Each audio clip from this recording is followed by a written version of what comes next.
अस्सलाम वालेकुम, welcome back. This is doctor Hadi here. First year की केमिस्ट्री से आज हम आपको एटॉमिक्स स्ट्रक्चर का जो चैप्टर है वहाँ से एक नया टॉपिक पढ़ाएंगे, डिस्कवरी ऑफ न्यूक्लियस।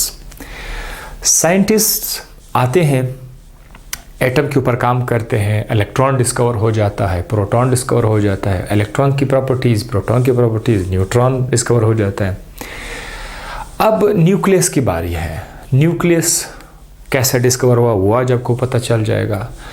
इसके अलावा न्यूक्लियस की डिस्कवरी के साथ साथ रदरफोर्ड का जो मॉडल है आज का टॉपिक में, इस एटम के ऊपर जिसने काम किया था कि भाई इलेक्ट्रॉन डिस्कवर हो गया, प्रोटॉन आ गया, न्यूट्रॉन हो गया, अब एक एटम किस तरह हो सकता है, मतलब इनमें इलेक्ट्रॉन कहाँ हैं, न्यूट्रॉन्स कहाँ होंगे। तो एक मॉडल की ज़रूरत पड़ी कि अब हम एटम का एक मॉडल पेश करें। तो उसके लिए रदरफोर्ड ने जो है एक मॉडल पेश किया। इसके मॉडल में हमें एक डिस्कवरी तो मिल जाती है, हमें अच्छे खासे नॉलेज मिल जाता है, लेकिन इसके मॉडल में कुछ ख़राबी मौजूद है, कुछ डिफेक्ट्स हैं, आप ख़राबियाँ कह सकते हैं, वो मौजूद है। उसको भी आज डिस्कस करेंगे और फिर नेक्स्ट लेक्चर में देखेंगे कि एटम के जो मॉडल है वो किस तरह से वक्त के साथ साथ उसमें इम्प्रूवमेंट आ जाती है। तो न्यूक्लियस किस तरह डिस्कवर हुआ, उसके लिए रदरफोर्ड ने एक एक्सपेरिमेंट किया। उस एक्सपेरिमेंट में उसने दो चीज़ों का इस्तेमाल किया। एक बार फिर से अल्फ़ा पार्टिकल का इस्तेमाल किया। अल्फ़ा पार्टिकल, आपको पता है कि अल्फ़ा पार्टिकल क्या चीज़ है। अल्फ़ा पार्टिकल्स, अगर आप हीलियम हीलियम के एटम से अगर आप 2 इलेक्ट्रॉन निकाल दोगे ना, 2 इलेक्ट्रॉन अगर आप यहाँ इससे निकाल दोगे तो हीलियम के एटम पर डबल पॉजिटिव चार्ज आएगा। इस हीलियम के एटम को अल्फ़ा पार्टिकल कहा जाता है। अब ये अल्फ़ा पार्टिकल कहाँ से मिला रदरफोर्ड को? उसके लिए उसने एक रेडियो एक्टिव एलिमेंट का इस्तेमाल किया। रेडियो एक्टिव एलिमेंट एक ऐसा एलिमेंट जो रेडिएशन एमिट करते हैं, यानी वो अल्फ़ा पार्टिकल्स बाहर निकाल देते हैं। Alpha particles radio active element निकालते हैं। रेडियो एक्टिव एलिमेंट हमारे पास बहुत ज़्यादा है, लेकिन उसमें से जो मशहूर है वो कौन सा है? वो पोलोनियम है। वो हमारे पास क्या है? पोलोनियम है। ठीक है, पोलोनियम हमारे पास रेडियो एक्टिव एलिमेंट है। ये पोलोनियम क्या करेगा? ये अल्फ़ा पार्टिकल यहाँ से निकाल देगा। ठीक है, सो ये जो अल्फ़ा पार्टिकल है इसको मैं इस तरह निशान देकर ये यहाँ से निकाल देगा। ये था उसका पहला चीज़ जो उसने इस्तेमाल किया था। दूसरा, उसने गोल्ड का बनाया हुआ बहुत ही बारीक सा एक फॉयल, मतलब आप कह सकते हैं एक बहुत ही पतली सी शीट गोल्ड का उसने इस्तेमाल किया था। ये बीच में जो पड़ा हुआ है ये आपका गोल्ड फॉयल है। This is your gold foil. ये बिल्कुल यहाँ पे रख दिया। दो चीज़ें आ गई, पोलोनियम सोर्स और गोल्ड फॉयल। अब एक तीसरी चीज़ भी इसलिए रखा गया ताकि ये जो अल्फ़ा पार्टिकल है इसके हरकत को पहचाना जा सके कि अल्फ़ा पार्टिकल कहाँ जा रहा है, किस तरफ जा रहे हैं। आया अल्फ़ा पार्टिकल इस फॉयल से आर पार हो रहे हैं या नहीं हो रहे हैं।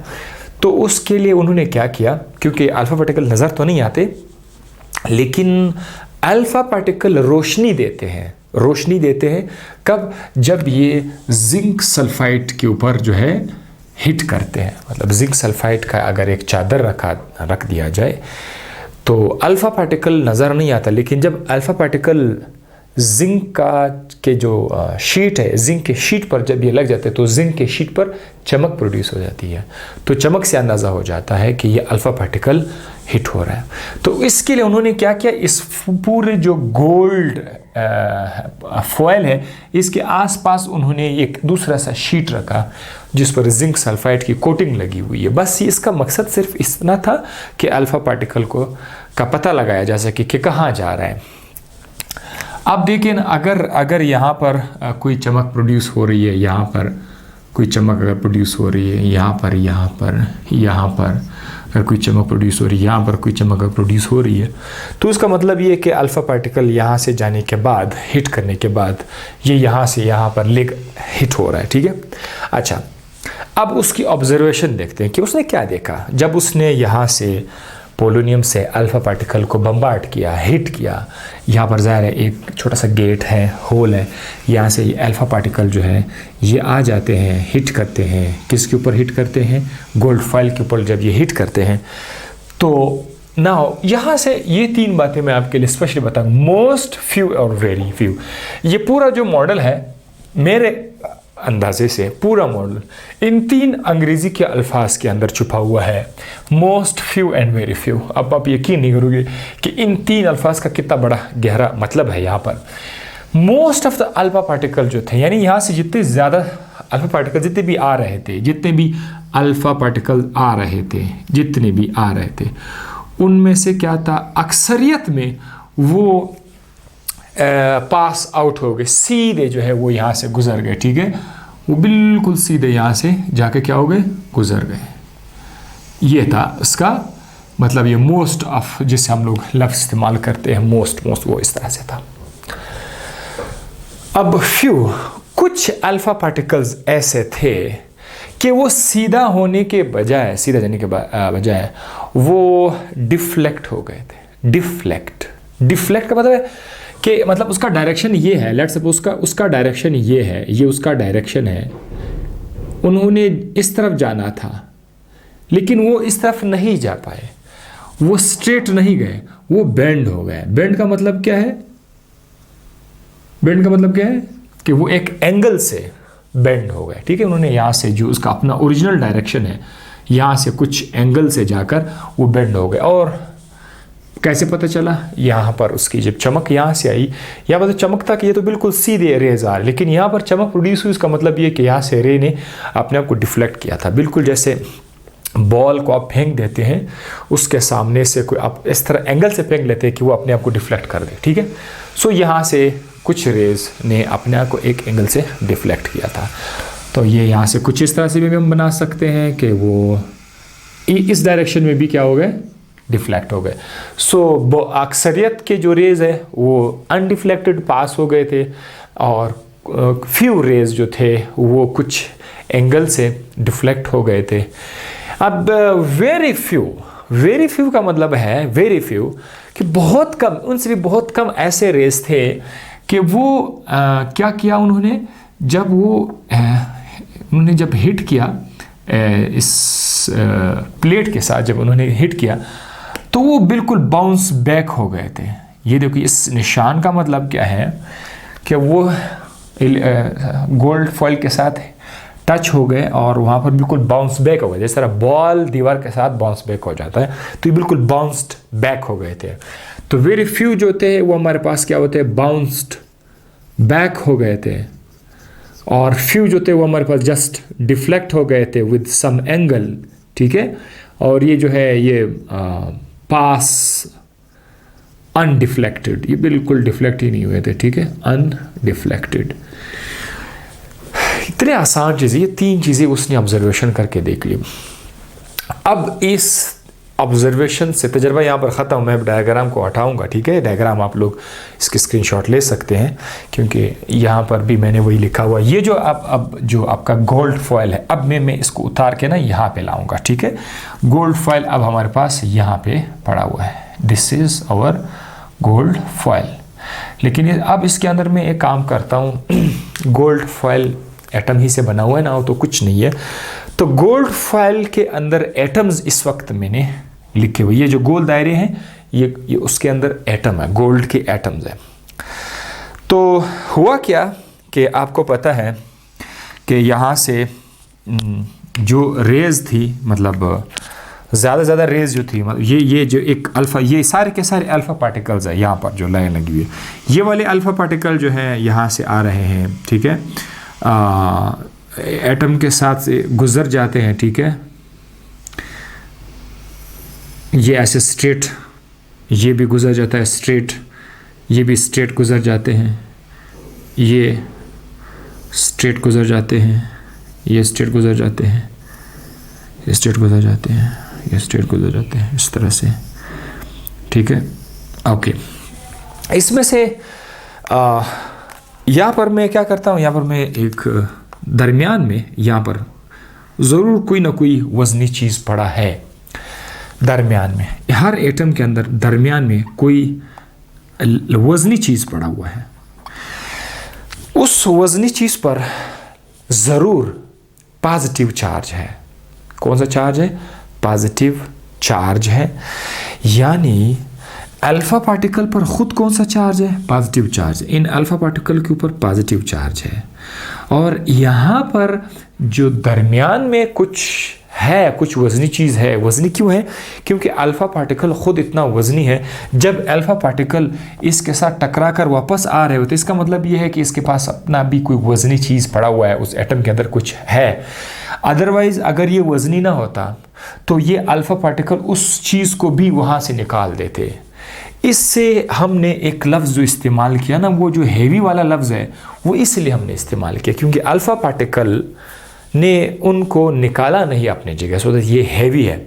और दूसरी बात ये है कि सेंटर में वो इसलिए क्योंकि जो रेज़ दरमियान में से पास हो रहे हैं वो या तो डिफ्लेक्ट हो रहे हैं या बाउंस बैक हो रहे हैं। मतलब यहाँ से ये वाला जो रे है जो बिल्कुल इस सेंटर पर आ रहा है, इसने क्या किया? इसने अपने आप को थोड़ा सा बेंड कर दिया, डिफ्लेक्ट कर दिया, क्योंकि इस पर पॉजिटिव चार्ज है और ये भी पॉजिटिव चार्ज है, तो इनके दरमियान रिपल्जन हुई। आपको पता है कि पॉजिटिव चार्ज और पॉजिटिव चार्ज के दरमियान क्या प्रोड्यूस होती है? रिपल्जन। एक तरह के चार्जेस एक दूसरे को रिपेल करते हैं। तो इससे एक अंदाज़ा हो जाता है कि इन पॉजिटिव चार्ज और यहाँ पर भी, ये तो पता है कि पॉजिटिव चार्ज है, लेकिन यहाँ पर कैसे पता चला कि ये दरमियान में जो है इस पर भी पॉजिटिव चार्ज है? उससे हमें ऐसे अंदाज़ा हुआ कि ये जो डिफ्लेक्शन आ रही है, इस डिफ्लेक्शन से हमें लगा कि रिपल्जन हो गई है। रिपल्जन की वजह से जो है इस पर पॉजिटिव चार्ज है। ये बात हो गई, ठीक है। अच्छा, और कुछ ऐसे रेज हैं जो बिल्कुल अब ये वाला जो रे है, ठीक है, ये भी बिल्कुल इसके किनारे पर आ रहा है, तो ये अपने आप को इस तरह डिफ्लेक्ट कर रहा है। अब यहाँ पर कोई एक ऐसा रे हम बनाएंगे कि वो बिल्कुल जो है वो इस न्यूक्लियस की तरफ आ रहा है, ठीक है। तो लेट्स सपोज यहाँ से मैं एक रे बना देता हूँ।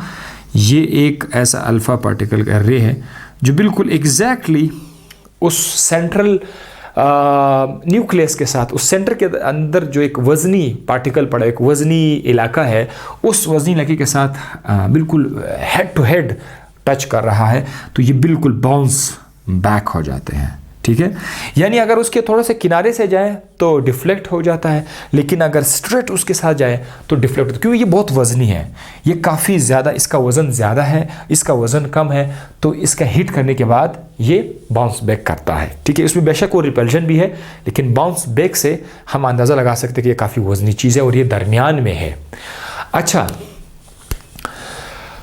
अब ये कैसे पता चला कि ये जो दरमियान में वज़नी चीज़ पड़ा हुआ है और उसमें पॉजिटिव चार्ज है? यहाँ तक हमें अंदाज़ा हो गया, दरमियान में वज़नी चीज़ है और पॉजिटिव चार्ज है और बहुत छोटा है। ये तीन चीज़ें आप यहाँ पर मैं बताता हूँ। स्मॉल है, ये मैं आपको बताऊँ कि कैसे पता चला उनको कि स्मॉल है, ये बहुत ज़्यादा इंपॉर्टेंट है। उनको तजर्बे करने के बाद उनको ये पता कैसे चला कि ये स्मॉल है। हैवी तो मैंने बता दिया, चलो ठीक है, पॉजिटिवली चार्ज भी मैंने बता दिया, बट स्मॉल क्यों है? उनको कैसे अंदाज़ा हुआ कि ये स्मॉल है? इसकी रीज़न ये है कि ज़्यादातर जो रेज़ है वो चूँकि पास हो गए हैं, तो उसका मतलब ये है कि एटम के अंदर एक खाली स्पेस बहुत ज़्यादा है। लेकिन कुछ ही रेज़ जो डिफ्लेक्ट हो रहे हैं या बाउंस बैक हो रहे हैं, उससे यह अंदाज़ा लगाया जा सकता है कि ये जो वज़नी चीज़ है बहुत छोटा है, बहुत छोटा है, बहुत छोटा है, इसीलिए तो कम रेज़ डिफ्लेक्ट हो रहे हैं, बहुत छोटा है। देखिए, अगर ये बड़ा होता, अगर ये लेट्स सपोज मैं यहाँ पर आपको ये बड़ा करके था, अगर ये जो दरमियान में एक पॉजिटिवली चार्ज जो जगह है, पॉजिटिव चार्ज वाला जगह है, कोई चीज़ पड़ा हुआ है, इसके ऊपर अगर ये इतना बड़ा साइज़ वाला होता तो जितनी भी रेज़ हैं वो पास आउट नहीं होते, फिर तो बहुत कम रेज़ पास आउट है, फिर तो अक्सर रेज़ या तो डिफ्लेक्ट होते या बाउंस बैक होते। तो इससे हमने ये अंदाज़ा लगाया कि ये जो दरमियान में कोई सेंट्रल चीज़ पड़ा हुआ है उसका साइज़ बहुत छोटा है, उसका वॉल्यूम बकाया एटम के मुकाबले में बहुत छोटा है, तो न्यूक्लियस इज़ वेरी स्मॉल। ये पॉइंट यहाँ से आ गया, ठीक है। सो ये पॉइंट बहुत ही स्पेशल पॉइंट था। आपसे पूछा जाएगा कि न्यूक्लियस स्मॉल है, ये कैसे पता चला? न्यूक्लियस हैवी है, ये कैसे पता चला? हैवी है, ये तीन अल्फाज है, small, heavy and positively charge, ठीक है। तो ये तीन बातें जो अब आपको एक पॉइंट के अंदर नज़र आ रही है, वो सिर्फ इस ऑब्जर्वेशन से अपने माइंड में हमने आखज़ कर दिया कि ये ऐसा हो सकता है, ठीक है। अच्छा, negative charge electrons revolve around the nucleus. अब इनको इतना अंदाज़ा तो हो गया कि जो पॉजिटिव चार्ज है, ज़ाहिर है न्यूक्लियस है, इसका नाम उन्होंने न्यूक्लियस रखा है, दरमियान वाला जो, और प्रोटॉन इसके अंदर है, क्योंकि प्रोटॉन पर पॉजिटिव चार्ज है तो प्रोटॉन इस न्यूक्लियस के अंदर है। यहाँ तक क्लियर हो गया। अब जो इलेक्ट्रॉन है, क्योंकि इलेक्ट्रॉन का वजन तो बहुत ज़्यादा हल्का है, बहुत ज़्यादा हल्का है, तो इलेक्ट्रॉन जो है वो उन्होंने एक अंदाज़ा भी लगाया कि इलेक्ट्रॉन जो है वो इस सेंट्रल एटम से आसपास होंगे। अब मैं ये डायग्राम हटाने जा रहा हूँ, ठीक है। ऐसे एक एटम का डायग्राम अगर अब मैं आपके सामने अगर लिख दूँ, लेट सपोज ये हमारे पास एक एटम है और इस एटम के अंदर हमें पता चला कि ये जो है पॉजिटिवली चार्ज न्यूक्लियस है। इसको डिस्कवर किया, रदरफोर्ड ने इसको डिस्कवर कर दिया। अब इलेक्ट्रॉन जो है वो यहाँ पर पड़े हुए हैं, आसपास पड़े हुए हैं। तो उन्होंने सोचा कि यार अगर ये आसपास पड़े हुए हैं तो ये तो गिर सकते हैं, नीचे आ सकते हैं, न्यूक्लियस में आ सकते हैं। क्यों? क्योंकि इलेक्ट्रॉन पर माइनस का चार्ज है और न्यूक्लियस पर प्लस का चार्ज है, तो ये तो आ जाएंगे ना, एक दूसरे के अंदर आ जाएंगे, तो एटम का जो एग्जिस्टेंस है वो ख़त्म हो जाएगा। तो उसने कहा कि नहीं, ये स्टेशनरी नहीं है, रुके हुए नहीं है इलेक्ट्रॉन घूम रहे हैं। तो एक और माइंड से एक और उन्होंने एक बात जारी कर दी कि इलेक्ट्रॉन जो है वो घूम रहे हैं, किसके आसपास? न्यूक्लियस के आसपास ये घूम रहे हैं। तो दिस वॉज अनदर कॉन्सेप्ट। अब ये पूरा जो इलाका है, न्यूक्लियस के बाद जितना भी इलाका है, ये नेगेटिवली चार्ज पोर्शन है। तो एक एटम के अंदर उन्होंने दो इलाके बना लिए, एक पॉजिटिवली चार्ज पोर्शन, एक negatively charge portion. Negatively charge portion सारा का सारा इलाका नेगेटिवली, और सेंटर में जो छोटा सा इलाका है उनको पॉजिटिवली चार्ज पोर्शन रखा गया। तो अब ये था इलेक्ट्रॉन का पोजीशन के घूम रहा है, और इससे उन्होंने बिल्कुल शमसी निज़ाम जो है, पोलर प्लैनेटरी जो सिस्टम है, ठीक है,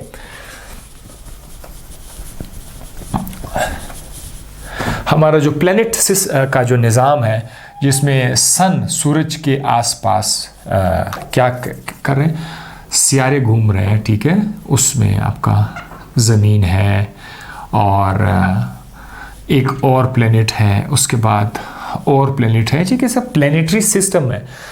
उस वक्त फ़िज़िक्स में क्लासिकल फ़िज़िक्स बहुत मशहूर था।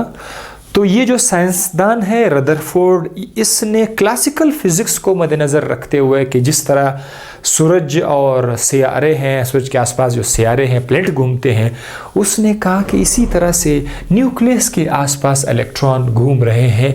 यानी उसने प्लैनेटरी सिस्टम को, शमसी निज़ाम को एटम के साथ कंपेयर किया, राइट। अब इसके अंदर आप प्रॉब्लम्स आएंगे। देखो, एक बात तो है क्लियर है कि उसने न्यूक्लियस को डिस्कवर किया और वाकई में न्यूक्लियस सेंटर में उसे पॉजिटिवली चार्ज है। इसके अलावा उसने और क्या कहा? उसने कहा प्रोटॉन के जो नंबर है वो इलेक्ट्रॉन के बराबर है। अब ये कैसे पता चला कि प्रोटॉन और इलेक्ट्रॉन की तादाद बराबर है एक एटम के अंदर? इतना तो हमें पता है कि इलेक्ट्रॉन है, प्रोटॉन है, लेकिन उनकी तादाद एक दूसरे के साथ इक्वल क्यों है? ये बहुत बड़ा स्पेशल पॉइंट है। देखिए, अगर हम देखें तो एक एटम के ऊपर इसके अंदर प्लस चार्जेस भी है और माइनस के चार्जेस भी है। अगर आप ओवरऑल एक एटम पे देखें तो एटम पर कोई चार्ज नहीं है। ओवरऑल एटम पर बाहर से कोई चार्ज नहीं है।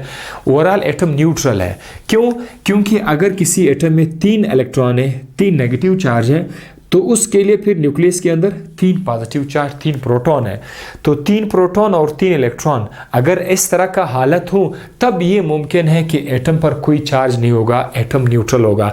अदरवाइज अगर किसी एटम में 3 प्रोटॉन है और 2 इलेक्ट्रॉन है तो ओवरऑल इस एटम पर प्लस चार्ज आएगा। लेकिन अगर हम देखें एक एटम पर ओवरऑल चार्ज नहीं होता क्योंकि उसके अंदर प्रोटॉन्स और इलेक्ट्रॉन्स की तादाद इक्वल है। तो ये बात भी उसने कह दी, ठीक है। अब nucleus occupy very small volume, यानी एक पूरे एटम के मुकाबले में न्यूक्लियस का जो वॉल्यूम है वो बहुत ज़्यादा छोटा है। तो यहाँ पर फिर भी मैंने डायग्राम बोर्ड पे थोड़ा बड़ा लिखा हुआ है। तो पूरे एटम के मुकाबले में न्यूक्लियस का जो साइज़ है काफ़ी छोटा है, उसका वॉल्यूम काफ़ी छोटा है। Last point, centripetal force is equal to the electrostatic force. अब देखिए ये यहाँ पर फिर से थोड़ा सा फिज़िक्स वाली बात आ जाती है।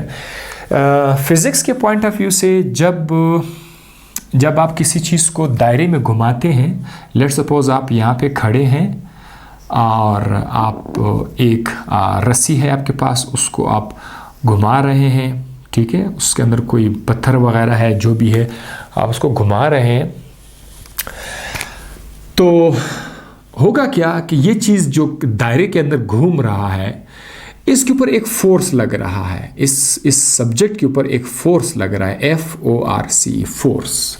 दायरे के अंदर कोई भी चीज़, आप कहीं पर भी आप डायग्राम लिख सकते हैं कि कोई भी चीज़ जब कोई दायरे के अंदर घूम रहा होगा तो इसके ऊपर एक फोर्स लग रहा होगा। उस फोर्स का नाम क्या है? Centripetal force. सेंट्रीपिटल फोर्स ही वो वाहिद फोर्स है जो किसी ऑब्जेक्ट को दायरे में घूमने में मजबूर कर देता है, जो उसका डायरेक्शन बार बार चेंज करता है, वो सेंट्रीपिटल फोर्स है। तो अब उसने क्या किया था, उसने चूंकि अपना एटॉमिक मॉडल पूरे इस प्लैनेट सिस्टम के साथ कंपेयर किया था, तो अब जहन में सवाल आता है कि अगर ये इलेक्ट्रॉन न्यूक्लियस के आसपास घूम रहे हैं, चूंकि ये भी सर्कुलर मोशन है, तो फिर इस इलेक्ट्रॉन के ऊपर ज़रूर फोर्स लग रहा होगा, ठीक है। क्या लग रहा होगा? फोर्स लग रहा होगा। और कौन सा फोर्स होगा? वो एक सेंट्रीपिटल फोर्स होगा। तो वो सेंट्रीपिटल फोर्स आएगा कहाँ से? कहाँ से आएगा वो सेंट्रीपिटल फोर्स? वो सेंट्रीपिटल फोर्स दरअसल जो पॉजिटिव प्रोटॉन है, यहाँ पर जो पॉजिटिव प्रोटॉन है और यहाँ पर इलेक्ट्रॉन पर जो माइनस का चार्ज है, इस प्लस और माइनस चार्ज के दरमियान जो फोर्स ऑफ अट्रैक्शन है, प्लस माइनस चार्ज के दरमियान, प्लस और माइनस चार्ज के दरमियान फोर्स होता है ना, उस फोर्स का नाम क्या है? Electrostatic force of attraction. तो उन्होंने कहा कि इलेक्ट्रोस्टैटिक फोर्स ऑफ अट्रैक्शन यानी ये हमें क्या प्रोवाइड करेगा? सेंट्रीपिटल फोर्स प्रोवाइड करेगा। तो इसी इलेक्ट्रोस्टैटिक फोर्स ऑफ अट्रैक्शन की मदद से ये क्या करेगा? ये घूमेगा। ये पॉइंट्स, ये एक एटॉमिक मॉडल है जो जहन के अंदर तस्वूर करके बनाया गया, ठीक है। ऐसा ऐसा होगा, दरमियान में कोई वजनी चीज़ है, उस पर प्लस का चार्ज है और उसका साइज़ बहुत छोटा है, उस प्रोटॉन की तादाद इलेक्ट्रॉन के बराबर है और फोर्स है, इस तरह घूम रहे हैं, इलेक्ट्रॉन घूम रहे हैं, मॉडल तो आ गया। उस वक्त मैक्सवेल, साइंसदान है, अंग्रेज़ लोग जो है वो एक दूसरे के साथ बड़े अच्छे अंदाज में साइंस की दुनिया में एक दूसरे पर तनकीद करते हैं, पॉजिटिव तनकीद करते हैं, ना कि हमारे तरह जहाँ पर कोई बंदा कुछ करते हैं तो दूसरा उसको किस अंदाज से जो है बुरा भला कहते हैं, तनकीद करते हैं, ओ भाई ऐसा हो ही नहीं सकता, नहीं तुम क्या बताओ अल्लाह का। इनके यहाँ जब कोई डिस्कवरी आती है तो बहुत सारे साइंटिस्ट जो है वो उस पर तनकीद करते हैं कि यार क्या ये ऐसा हो सकता है, फलानी ने कहा था ऐसा हो सकता है, मैक्सवेल चाचा ने कहा था मैक्सवेल बाबू ने कहा था कि क्या कहा था? मैक्सवेल ने ये कहा था कि जब कोई चार्ज बॉडी मतलब यहाँ पर कोई क्या है? चार्ज बॉडी है, चार्ज बॉडी है।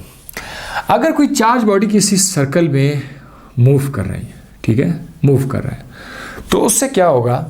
उससे ये एनर्जी को क्या करेगा? इमिट करेगा, एनर्जी को इमिट करेगा, एनर्जी को इमिट करेगा चार्ज बॉडी। तो उन्होंने रदरफोर्ड से कहा है कि यार अगर आप कह रहे हैं कि इलेक्ट्रॉन घूम रहे हैं, तो इसका मतलब ये है कि इलेक्ट्रॉन एनर्जी रिलीज़ करेगा। रदरफोर्ड ने कहा जी बिल्कुल तो हो सकता है, हाँ एनर्जी तो रिलीज़ हो जाएगी। तो फिर उन्होंने कहा कि डॉक्टर साहब अगर एनर्जी रिलीज़ हो रही है फिर तो ये जो पार्टिकल है ये एनर्जी रिलीज़ होने के बाद ये थोड़ा सा, अब मिसाल ये न्यूक्लियस है, ठीक है, ये न्यूक्लियस है, फिर ये थोड़ा न्यूक्लियस के करीब, इसके करीब करीब घूमेगा, ठीक है, न्यूक्लियस के करीब करीब घूमेगा। अब ये मज़ीद एनर्जी रिलीज़ करेगा तो ये और भी न्यूक्लियस के करीब जाएगा, ठीक है। अब ये और भी एनर्जी रिलीज़ करेगा तो ये और भी न्यूक्लियस के करीब होता जाएगा। इलेक्ट्रॉन जैसे जैसे मूव कर रहा है, आसपास घूम रहा है, तो ये मुसलसल कॉन्टीन्यूसली एनर्जी रिलीज करते करते करते करते करते करते करते आखिरकार इलेक्ट्रॉन न्यूक्लियस के अंदर आ जाएगा। ये तो एटम यूँ समझे कि कोलैप्स हो जाएगा, एटम का आप एग्जिस्टेंस ही अजीब से हो जाएगी। लेकिन उन्होंने कहा यार वैसे तो हो ही नहीं, सारे एटम माशाल्लाह से ज़बरदस्त है, कोई एटम कोलैप्स हुआ ही नहीं है। तो आप जो कह रहे हैं रदरफोर्ड, आप जो कह रहे हैं उसके हिसाब से तो एटम को कोलैप्स होना चाहिए। तो रदरफोर्ड ने कुछ खामोशी इख्तियार की कि यार वाकई में मेरे पास कोई जवाब तो नहीं है, मैं क्या करूं, बस मैं इतना तो कहता हूं। हालांकि बिल्कुल करेक्ट है, इलेक्ट्रॉन है वो न्यूक्लियस के आसपास ही घूमते हैं, लेकिन चीज़ें क्या है आगे मैं आपको बताऊंगा कि सारा ड्रामा क्या है। लेकिन ये रदरफोर्ड का जो मॉडल था उस पर जो पहला इतराज़ था वो ये था कि घूमता हुआ इलेक्ट्रॉन एनर्जी रिलीज़ करके न्यूक्लियस में आएगा, लेकिन ये आया नहीं। तो असल में मसला क्या था कि इस रदरफोर्ड ने अपना मॉडल लॉज ऑफ मोशन जो फिज़िक्स में क्लासिकल फ़िज़िक्स है उस मोशन के बुनियाद पर रखा था। और दूसरी बात यह है कि सूरज और ज़मीन चार्ज बॉडीज़ नहीं हैं, लेकिन हमारे यहाँ जो इलेक्ट्रॉन और प्रोटॉन है ये चार्ज बॉडीज़ है। लिहाजा इन चार्ज बॉडीज़ को आप प्लानिटरी निज़ाम के साथ मैच नहीं कर सकते। एक तो ये उसकी सबसे पहली गलती ये थी कि उसने एटॉमिक मॉडल को शमसी निज़ाम के साथ कंपेयर किया था। तो ये था एक बड़ा मसला था। और एनर्जी इमिशन ये मैं आपको बता चुका हूँ, ठीक है। एनर्जी इमिशन जो पॉइंट है मैंने बताया था, यहाँ पर कोलैप्स ऑफ द एटम भी मैंने लिखा हुआ है, ठीक है। Energy emission and collapse of atom, ये दूसरा मसला भी मैंने बताया था, प्रॉब्लम नंबर 1, प्रॉब्लम नंबर 2। अब यहाँ पर स्पेक्ट्रम की आखिर में बात करते हैं, स्पेक्ट्रम, ठीक है। ये इस पर एक प्रॉपर लेक्चर हो जाएगा, लेकिन मैं आपको कुछ थोड़ा सा एक हिंट देता हूँ। स्पेक्ट्रम में ये है कि जब आप किसी लाइट को आप प्रिज्म से पास करते हैं, प्रिज्म से आप लाइट को पास करते हैं, तो क्या होगा कि ये जो लाइट है ये यहाँ से मुख्तलिफ कलर्स में डिवाइड हो जाएगा, ठीक है, मुख्तलिफ कलर्स में डिवाइड हो जाएगा, ठीक है। Violet, indigo, blue, green, orange, red colour में, ठीक है। तो आपको बहुत सारे कलर्स की एक बैंड आपको नज़र आ जाएगा, ठीक है। इसको बोलते हैं स्पेक्ट्रम। कुछ रोशनी है, कलर्स है, मुख्तलिफ किस्म के कलर्स, तो स्पेक्ट्रम। अब देखिए मैं बताता हूँ आपको हुआ क्या। स्पेक्ट्रम जो है वो दो तरह की है। हम देखें ना, एक इस तरह का स्पेक्ट्रम होता है जिसमें आपको सिर्फ लाइनें नज़र आएंगी, इस तरह से आपको जस्ट लाइनें नज़र आएंगी, क्लियर लाइनें नज़र आएंगी। ये एक बॉक्स से दूसरी बॉक्स से लाइन। और एक ऐसा स्पेक्ट्रम है जिसमें आपको एक कलर नज़र आएगा। लेट्स सपोज ये एक कलर है, दिस इज़ वन कलर, ठीक है, एक कलर रीजन है। यहाँ से दूसरा कलर यहाँ से है, सेकंड कलर, ठीक है।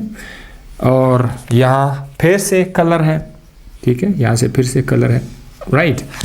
मसला ये है कि जो मुख्तलिफ किस्म के जो ब्लू कलर है, ये वाला जो ग्रीन कलर है, ग्रीन कलर ब्लू कलर के साथ मर्ज हुआ है, दरमियान में कोई बॉन्ड ही नहीं है, मिक्स हुआ है इसके साथ। और ये जो ब्लू कलर है, ब्लू कलर भी इस रेड के कलर के साथ जो है मर्ज हुआ है, तो बीच में कोई ख़ास गैप नहीं है, ख़ास बाउंड्री नहीं है। ऐसे स्पेक्ट्रम को हम लोग बैंड स्पेक्ट्रम मतलब बोलते हैं, आपको ऐसे आसान अल्फाज में बताने के लिए, ठीक है। बैंड स्पेक्ट्रम इसको बोलते हैं, बैंड स्पेक्ट्रम। और ये आपका लाइन स्पेक्ट्रम, लाइन स्पेक्ट्रम जिसमें सिर्फ लाइनें हैं और काफ़ी गैप है, एक कलर के दूसरे कलर के दरमियान काफ़ी गैप है, लाइंस आपको नज़र आए, ये बैंड्स है, ठीक है, कलर्स की। इसको हम लोग बोलते हैं बैंड्स, बैंड स्पेक्ट्रम। और इसमें चूंकि सिर्फ लाइन ही नज़र आ रही है, इसका नाम है लाइन स्पेक्ट्रम। अब मज़े की बात, जो चीज़ एनर्जी को मुसलसल निकाल रही है कॉन्टीन्यूसली, वो आपको ये वाला स्पेक्ट्रम देगा, बैंड स्पेक्ट्रम, कॉन्टीन्यूस, ठीक है, कॉन्टीन्यूस जो चीज़। लेकिन जो चीज़ एनर्जी को मुसलसल नहीं निकाल रहा, वो आपको क्या देगा, लाइन स्पेक्ट्रम देगा। अब देखो कमाल की बात, रदरफोर्ड के मुताबिक इलेक्ट्रॉन चूंकि मुसलसल घूम रहा है, कॉन्टीन्यूसली घूम रहा है, तो कॉन्टीन्यूसली एनर्जी भी रिलीज होनी चाहिए। जब कॉन्टीन्यूस एनर्जी रिलीज होगी तो कॉन्टीन्यूस एनर्जी इमिशन से आपको बैंड स्पेक्ट्रम मिलना चाहिए। बट जब हमने तजर्बा करके देखा, एटम ने हमें लाइन स्पेक्ट्रम दिया। तो ये जो तजर्बा, जो स्पेक्ट्रम का हमने किया, ये भी रदरफोर्ड के एटॉमिक मॉडल पर एतराज़ कर रहा है कि आप जो बोल रहे हैं इसमें कोई ना कोई मसला है। ये इलेक्ट्रॉन मुसलसल घूम के एनर्जी रिलीज करके बैंड स्पेक्ट्रम के बजाय लाइन स्पेक्ट्रम क्यों दे रहा है, इसका जवाब भी रदरफोर्ड चाचा के पास नहीं था। तो इसी तरह से डिस्कवरी हमारे पास आ गई और डिफेक्ट्स भी हमारे पास आ गए। ये सारा का सारा हो गया। अब नेक्स्ट लेक्चर में इंशाल्लाह मैं आपको बताऊंगा कि ये जो डिफेक्ट्स है ये किस तरह से हल हो गए, इसका जवाब किस तरह आया। थोड़ा सा मैं आपको दोबारा से थोड़ा सा रिवीजन दे देता हूँ कि रदरफोर्ड ने जो तजर्बा किया उसमें उसने एक रेडियोएक्टिव सब्सटेंस पोलोनियम इस्तेमाल किया था और सोने का एक शीट रखा था, इसके आसपास एक जिंक सल्फाइड का कवर रखा था। पोलोनियम से अल्फ़ा पार्टिकल डायरेक्ट कर दिए गए गोल्ड के उस फॉइल के ऊपर। अक्सरियत के अल्फ़ा पार्टिकल्स बग़ैर डिफ्लेक्शन के पास हो गए थे, कुछ अल्फ़ा पार्टिकल पास हो गए थे लेकिन एक एंगल से उन्होंने अपने को डिफ्लेक्ट किया था। कुछ तो बहुत कम ऐसे थे कि बिल्कुल वो बाउंस्ड बैक हुए थे। इन ऑब्जर्वेशन से उसने 5 पॉइंट्स निकाले थे जो मैंने आपके सामने लिखा। पहला पॉइंट ये है कि दरमियान में एक छोटा सा वजनी सा पॉजिटिवली चार्ज जगह है जिसका नाम उन्हें न्यूक्लियस रखा। उसके बाद उसके आसपास इलेक्ट्रॉन्स होते हैं जो कि घूम रहे होते हैं और उन इलेक्ट्रॉन और प्रोटॉन की तादाद आपस में बराबर है और साथ ही साथ न्यूक्लियस का जो वॉल्यूम है पूरे एटम के मुकाबले में बहुत ज़्यादा कम है। बहुत ज़्यादा कम है वो किस लिए, वेरी फ्यू की वजह से। यहाँ पर जो वेरी फ्यू लिखा हुआ है ना, इसका मैंने कहा बहुत ज़्यादा मतलब है, वो वेरी फ्यू मतलब ये है कि उसका स्मॉल साइज़ है, very few very small size. और जो सेंट्रीपिटल फोर्स है जो इलेक्ट्रॉन को दायरे में घुमा रहा है, वो सेंट्रीपिटल फोर्स इलेक्ट्रोस्टैटिक फोर्स देगा। ये उसकी ऑब्जर्वेशन थी। फिर उसके ऊपर जो एतराज़ात हुए थे, एतराज़ात में से पहला एतराज़ ये था कि असल में ज़मीन और सूरज जो है वो न्यूट्रल बॉडीज़ है, लेकिन आपका जो एटम है वो चार्ज पार्टिकल्स है, ये मैच नहीं करता। दूसरी बात ये है कि एनर्जी, अगर इलेक्ट्रॉन मुसलसल एनर्जी निकाल रहा है तो एनर्जी निकालते वो न्यूक्लियस के अंदर गिर जाएगा, एटम कोलैप्स हो जाएगा, लेकिन एटम तो कोलैप्स नहीं हुआ है, तो ये एक और डिफेक्ट था। और थर्ड जो था वो ये था स्पेक्ट्रम के हवाले से कि यार आपका एटम हमें तजर्बे के वक्त लाइन स्पेक्ट्रम दे रहा है, लेकिन जो आप कह रहे हैं उस हिसाब से एटम को बैंड स्पेक्ट्रम देना चाहिए, लेकिन उस सवालों का जवाब उसके पास नहीं था। इंशाल्लाह मैं आपको नेक्स्ट लेक्चर में दे दूंगा। तब तक के लिए अपना ख्याल रखिएगा। और जैसे कि आज के तजर्बे में हमने देखा, ज़िंदगी में लोगों के साथ हर बात पे छेड़छाड़ ना क्या करें। अगर किसी में कोई कमज़ोरी नज़र आ भी जाती है आपको, तो एक ज़बरदस्त अंदाज से उस कमज़ोरी को उससे हटाने की या उसको बताने की कोशिश किया करें, ताकि हमारे अंदर तजर्बा करने की, रिसर्च करने की जो एक गट है वो अंदर हमारे पास आ जाए और हम एक दूसरे को मौका दे सकें। होपफुली समझ आ गया होगा। अल्लाह हाफिज़।